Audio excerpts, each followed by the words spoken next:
కాకినాడ జిల్లా ప్రతిపాడులో హిందూ ధర్మ రక్షా సమితి రాష్ట్ర అధ్యక్షులు చేదులూరి గవరయ్య సమావేశం నిర్వహించారు. ప్రతిపాడు మండలం లంపకలోవ గ్రామంలో పాస్టర్ ప్రభాకర్ రావు దుర్మార్గపు కార్యక్రమాల కారణంగా క్రైస్తవులను అడ్డం పెట్టుకొని హిందువులను హింసిస్తున్నాడని మండిపడ్డారు. అధికారులకు అనేక రకాల కంప్లైంట్లు ఇచ్చినప్పటికీ కేవలం హిందువుల మీద కేసులు పెడుతున్నారు తప్ప పాస్టర్ల అనుచరులను పట్టించుకోవడం లేదని ఆరోపించారు. ఎవిడెన్స్ ఇస్తున్నాం, వెంటనే చర్యలు తీసుకోవాలని, లేని ఎడల తర్వాత జరిగే పరిణామాలకు మీరే బాధ్యులవుతారని గవరయ్య హెచ్చరించారు. నరేంద్ర మోడీ అధికారం వచ్చినప్పటికీ కూడా ఆంధ్ర రాష్ట్రంలో ఇప్పటికీ క్రైస్తవులు ఇష్టానుసారంగా ప్రవర్తిస్తున్నారు.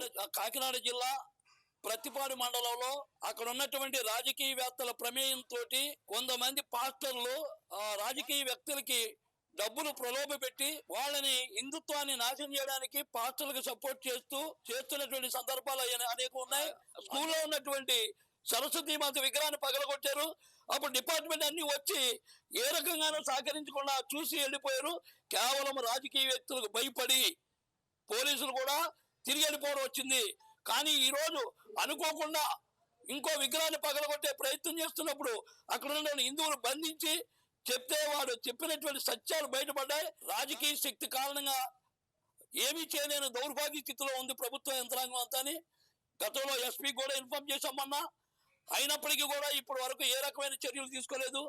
అయితే అక్కడ 2 విగ్రహాలను పగలగొట్టే ప్రయత్నం జరిగినప్పుడు డిపార్ట్మెంట్ తిరిగింది, లక్షలు ఖర్చు పెట్టింది. కానీ దొరికిన వ్యక్తులు కూడా బంధించలేని దౌర్భాగ్య స్థితిలో ప్రభుత్వం ఉంది. పోలీసు కూడా ఏమి చేయలేని పరిస్థితిలో ఉన్నారు.